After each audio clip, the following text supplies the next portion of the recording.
Assalamu alaikum wa rahmatullahi wa barakatuhu. Au nom d'Allah, le gracieux, le miséricordieux. Bismillahirrahmanirrahim. Chers internautes qui suivent notre programme sur notre chaîne YouTube, nous continuons notre programme intitulé Nos arguments. Aujourd'hui, nous commençons notre programme numéro 43. Dans les programmes précédents, nous avons entamé et élaboré certains sujets. Ça veut dire que dans les 42 programmes précédents, nous avons parlé de prédictions de 5 courants de hadith concernant l'avènement d'un réformateur au sein de l'Ummah Muhammadiyya après le Saint-Prophète sallallahu alayhi wa sallam. Et basé sur ce sujet, il y a des autres questions qui se posent et le Nounou Ahmadi aussi pose. Que Jésus qui devait descendre, est-ce qu'il est vivant, il est mort? Nous avons bien élaboré ce sujet aussi. Que Jésus est mort. Et puis, que signifie la descente physique? Qui signifie l'ascension, si c'est physique, ou il n'est pas monté? Nous avons élaboré ce sujet. Et puis, lorsque quelqu'un viendra, selon le hadith et le Saint-Coran, de quelle race il appartiendra, et puis quel moment il viendra, quand et où il viendra, quel sera l'état du monde et des musulmans, et qu'est-ce qu'il fera, quelles sont ses missions, et aussi certainement quels sont les signes prédits dans le Saint-Coran et dans le hadith qui doivent être accomplis pour établir sa véracité. Alors tout cela, nous avons déjà étudié.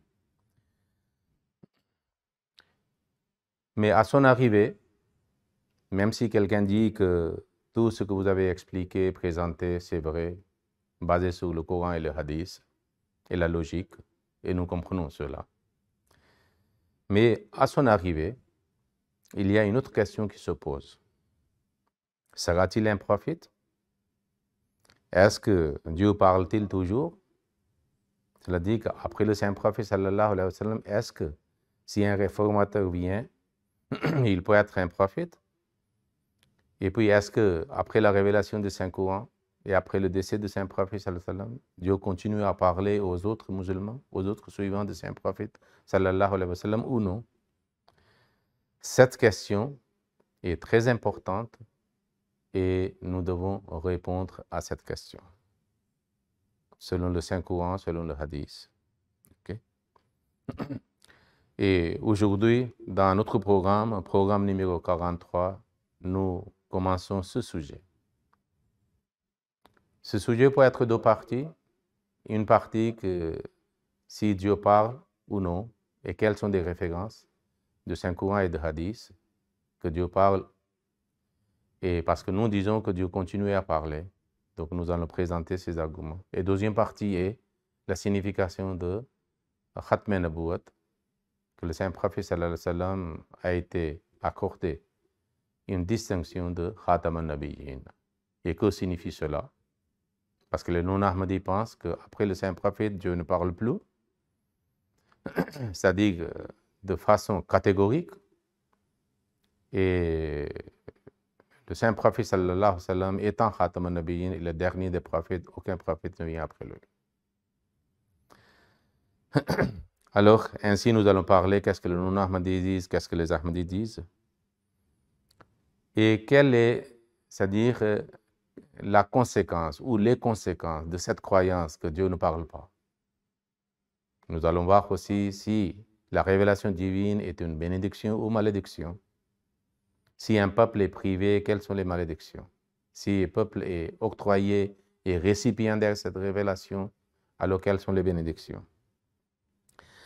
Et en même temps, nous devons savoir que qu'est-ce que les savants du passé? Est-ce qu'au sein de l'islam, parmi les suivants du Saint-Prophète sallallahu alayhi wa sallam, il y avait des gens à qui Dieu parlait, révélait certains secrets ou la compréhension de Saint-Coran, des paroles de Saint-Prophète sallallahu alayhi wa sallam, où il était accordé certaines prédictions concernant le futur ou non?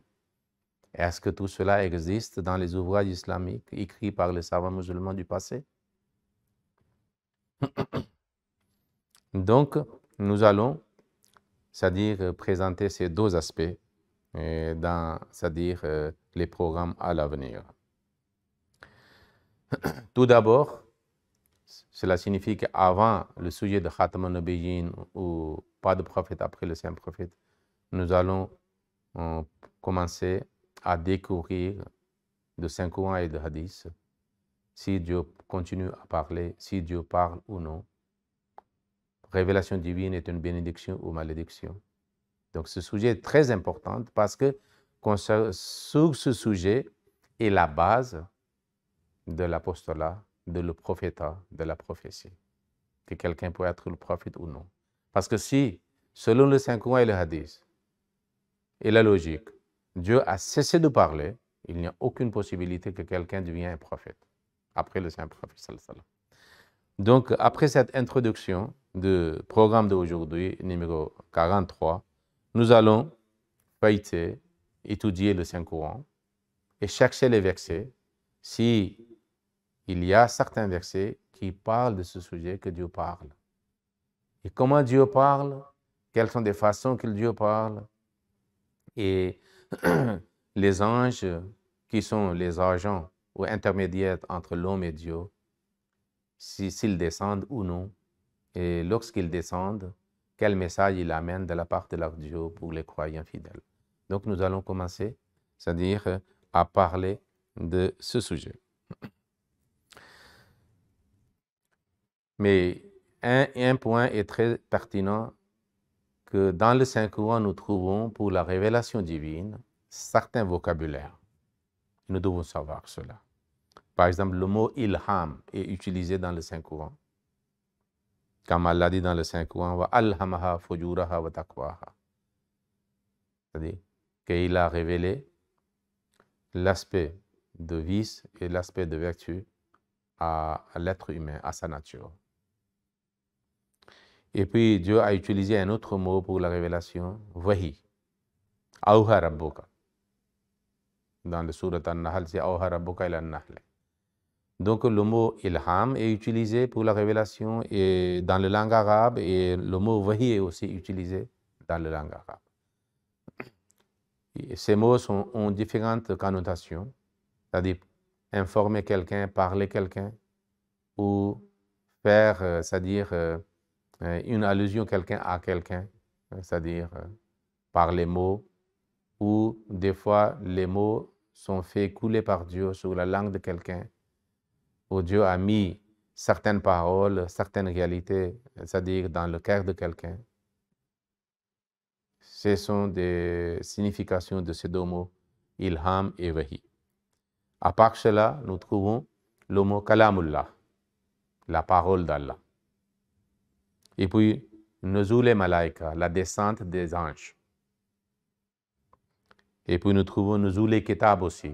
Cela fait allusion aussi vers la révélation d'un livre, d'un enseignement. Puis, il y a des visions, il y a des rêves, qui est aussi une forme de révélation divine. Alors maintenant, nous allons essayer de trouver dans le Saint-Coran les versets qui font allusion, qui établissent cette réalité, que Dieu parle, soit directement, soit à travers les anges. Pardon. Le premier verset que je voulais présenter est de Surat An-Nahl, qui est le chapitre 16 et le verset 3. Toujours, si nous comptons le Bismillah comme le tout premier verset de chaque chapitre. Parce que dans nos programmes de Jamaat Ahmadiyya, lorsque nous présentons les numéros de versets, alors il faut toujours compter Bismillah comme le tout premier verset de chaque chapitre. Dans le verset 3 du chapitre An-Nahl, chapitre numéro, surat numéro 16, qu'est-ce que Dieu dit?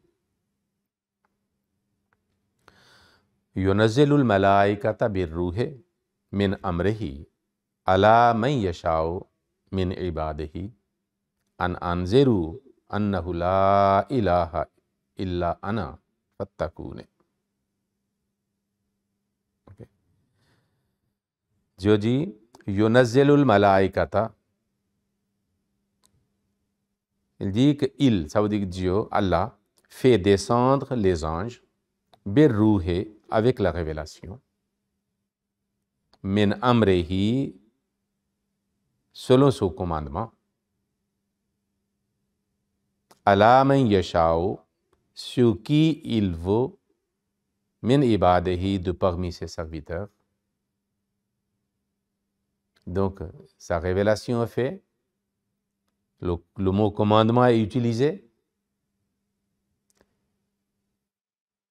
mais révélation, c'est quoi? Est-ce que cette révélation est la parole, une phrase, ou seulement une impression ou inspiration? Il dit en disant, parce que cette révélation, à travers les anges, que Allah fait descendre, qu'est-ce qu'il dit? An anziru, avertissez, ça veut dire les hommes, les gens, annahu la ilaha illa ana fattakoun, qu'il n'y a de Dieu que moi, aussi craignez-moi seul, ou prenez-moi comme protecteur. Donc ici, le verbe yunazzilu est mudari dans la langue arabe. Et le fait, le mudari est utilisé pour le présent et le futur. Cela signifie, selon ce verset, que les anges continueront à descendre avec birruhi, avec la révélation divine, min amrihi, par le commandement de son Dieu, par le commandement de Dieu. Ala man yasha'u, c'est le choix de Dieu, qu'il choisit quelqu'un et puis il fait la révélation à cette personne, min ibadihi, de parmi ses serviteurs. Okay.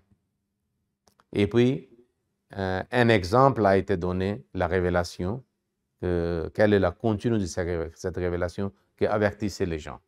Maintenant, avertissement est lié à quelqu'un qui est désigné par Dieu en tant que messager ou le prophète ou l'avertisseur pour réformer ou guider l'humanité. Donc ce verset dit très clairement que la descente des anges de Dieu avec la révélation par son commandement continue. Un autre verset, le deuxième verset ou le deuxième argument que je présente, c'est de Surat Al-Qadr. Nous savons très bien que dans Surat Al-Qadr, Laylatul Qadr est mentionné. Et les musulmans savent très bien que durant le mois de Ramadan, chaque année, durant les 10 dernières nuits, il y a une nuit dans la connaissance divine qui est appelée Laylatul Qadr. Et dans les hadiths et dans le Saint-Coran, le Laylatul Qadr est mentionné comme une nuit pleine de bénédictions. Mais comment cette nuit devient pleine de bénédictions pour l'humanité, pour le croyant? Allah mentionne dans le Saint-Coran, dans Surat Al-Qadr. Et durant cette Laylatul Qadr, ce qui se passe est très important à réaliser, à comprendre. Souvent les musulmans, dans le mois de Ramadan, ceux qui font le itikaf, une retraite spirituelle, ils cherchent, ils luttent, ils font des efforts en faisant énormément des actes d'adoration, de charité, de bien, de supplication pour avoir l'expérience de Laylatul Qadr. Mais selon Suratul Qadr, quel est le Laylatul Qadr? Que signifie Laylatul Qadr?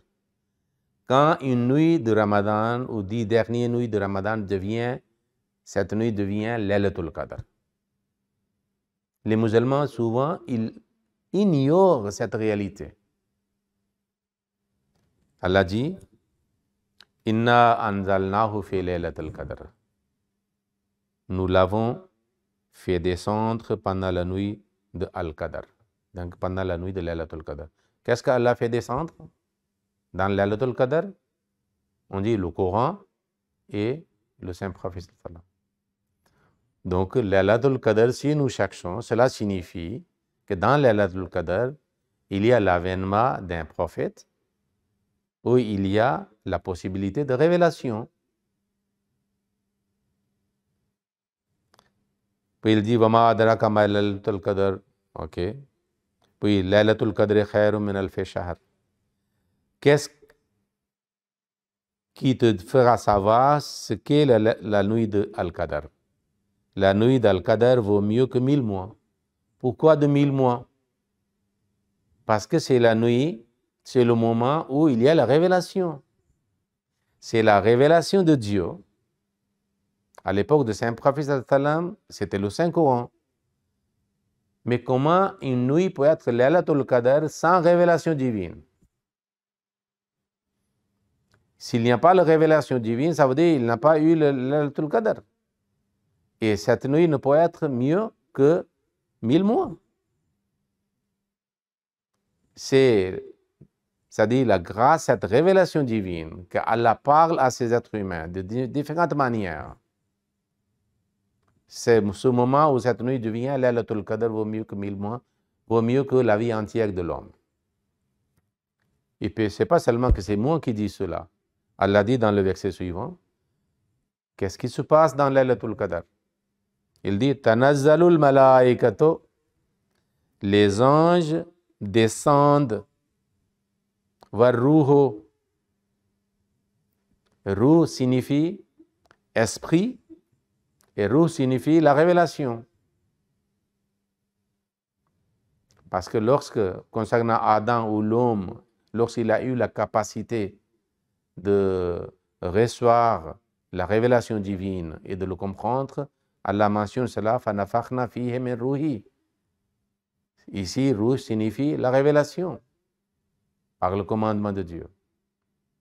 Donc ici, il dit, les anges descendent, mais est-ce que les anges sont muets? Pourquoi ils descendent? Pourquoi faire? Varruho et esprit, ou la révélation. Fiha, dans cette nuit, durant cette nuit.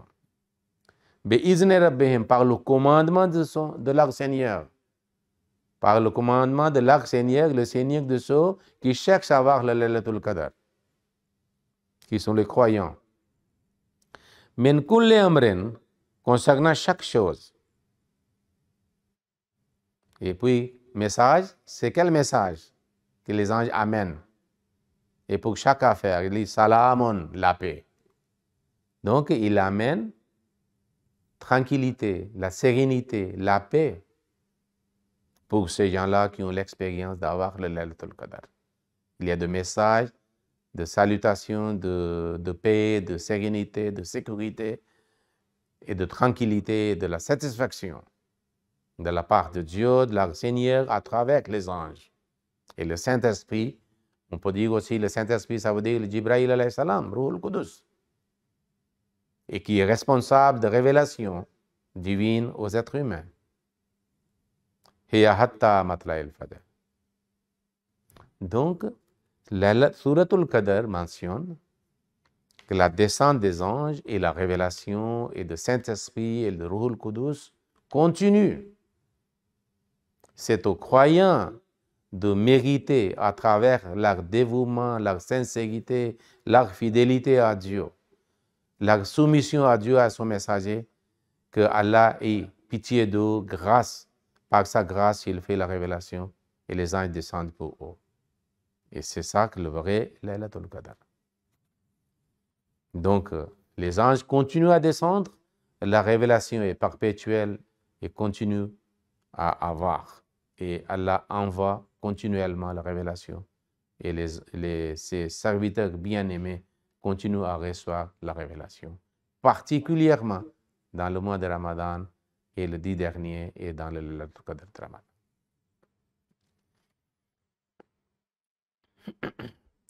troisième argument,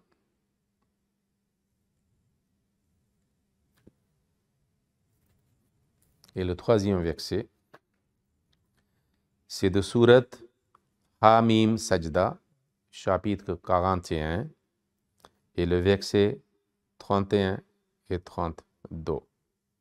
Il dit, Inna allazina qalu rabbuna Allah, thumma istaqamu, tatanazzalu alayhimul malaikatu, alla takhafu wa la tahzanu, wa abshiru bil jannati allati kuntum tu'adun. Nahnu awliyaukum fil hayati dunya wa fil akhirah, wa lakum fiha ma tashtahi anfusukum, wa lakum fiha ma tad'un. Quant à ceux qui disent, notre Seigneur est Allah, et qui ensuite restent constants, ça veut dire persévérants, patients, ils affrontent des situations adverses, ils sont mis en épreuve, ils sont persécutés, torturés, haïs, maltraités, mais ils restent constants et fermes dans la foi et restent fidèles à Allah. Qu'est-ce qu'Allah fait en réponse? Tatanazzalu alayhimul malaikatu. Les anges descendent sur eux. Mais est-ce que ces anges sont muets? Pourquoi ils descendent donc? Si les anges descendent, qu'est-ce qu'ils vont faire? À quoi sert la descente des anges s'ils ne font pas le bien aux croyants? Il dit, qu'est-ce qu'ils disent? Allah takhafu, ne craignez pas face à ces adversités, persécutions, tortures, humiliations en apparence. Wala tahzanu, et ne vous désolez pas. Vous n'êtes pas seul. Je suis avec vous, je suis tout puissant, Aziz. Ok? Wa abshiru bil jannati allati. Dans ce monde, ne craignez pas quelqu'un. Et ne désolez pas. Mais réjouissez-vous de la rencontre du jardin qui vous a été promis. Ça veut dire, il y a un message de paix, de tranquillité, de protection ici et à l'au-delà. Mais pour ceux qui restent constants, persévérants et patients face à des persécutions et tortures pour la cause d'Allah. Et qu'est-ce que les anges disent? Seulement à l'au-delà, ils sont avec eux? Non, il a dit Nahnu awliyaukum fil hayati dunya. Nous sommes vos amis dans cette vie. Wa fil akhirah, à l'au-delà. Donc les anges seront à l'au-delà avec c'est-à-dire ces fidèles croyants. Et sûr et certain, l'exemple est qu'Allah dit, vous allez vivre le même moment ici, que les anges, mes anges seront avec vous, qui vous transmettront mes messages de salutation, de paix, de sécurité, de tranquillité, de satisfaction. Sinon, ils sont persécutés par eux et il n'y a pas une satisfaction, c'est-à-dire la paix de la part de Dieu aussi dans le monde. Donc Allah dit, ces anges restent avec eux durant leur vie. Alors cela me rappelle un événement de Jésus-Christ. Les évangiles mentionnent. Le veille de la crucifixion, Jésus-Christ, toute la nuit, il faisait des supplications à Dieu. Il disait que si c'est possible, éloigne, c'est-à-dire de moi, cette coupe amère de la mort. Et nous savons dans la Bible. Mais les évangiles aussi disent, lorsqu'il faisait des applications de tel degré, des fois il se jetait, se prosternait sur la terre pour demander Dieu attirer sa clémence, sa grâce. Et là, les évangiles disent qu'un ange était descendu pour fortifier son cœur. Et puis dans Hébreu, nous lisons que les évangiles disent que, c'est-à-dire celui qui pouvait le sauver de la mort, il l'a sauvé, il a exaucé ses prières. Et grâce à ces prières, il a été sauvé. Donc, les anges descendent avec le message pour conforter, pour satisfaire, pour mettre la tranquillité et la sérénité et la certitude de soutien divin dans le cœur. Et puis, il parle aussi avec eux, comme Allah dit dans le verset 5. Donc, lorsque les fidèles restent constants, patients et persévérants, Allah envoie ses anges pour transmettre ces messages de salutation, de paix, de sérénité, de tranquillité, qui renforcent la foi. Et ainsi, ils offre énormément de sacrifices avec cette certitude que Dieu est avec nous. Et ces anges de Dieu sont avec nous. Les opposants ne pourront rien faire. Et c'est eux qui vont remporter la victoire à la fin. Donc c'est très clair, selon le Saint-Coran, que les anges continuent à descendre et Dieu continue à parler et les fidèles croyants et sincères croyants continuent à recevoir la révélation divine dans ce monde. Donc, je ne sais pas pourquoi les musulmans croient que Dieu ne parle plus. Il faut savoir que Dieu est éternel dans son être et dans ses attributs. Il n'y a aucun défaut dans ses attributs. Ce qu'il faisait auparavant, il fait aujourd'hui. Tous ces attributs sont fonctionnels comme il était fonctionnel auparavant. Ils continueront à être fonctionnels au futur aussi. Un de ces attributs était sunna, pratique permanente et constante qu'il parlait aux êtres humains et surtout à ses bien-aimés choisis prophètes et les messagers et les fidèles croyants. Donc, il continue à faire. D'ailleurs, le saint prophète est le plus grand prophète qui nous a accordé les plus grandes bénédictions par rapport à tous les prophètes précédents. Comment c'est possible qu'à son arrivée, cette grande bénédiction a cessé d'être accordée aux fidèles croyants de saint prophète sallallahu alayhi wa sallam. Inch'Allah, nous allons continuer dans les programmes suivants sur le même sujet en étudiant le verset de Saint-Coran. Allahumma salli ala Muhammadin wa ala ali Muhammadin wa barik wa sallam innaka hamidun majid.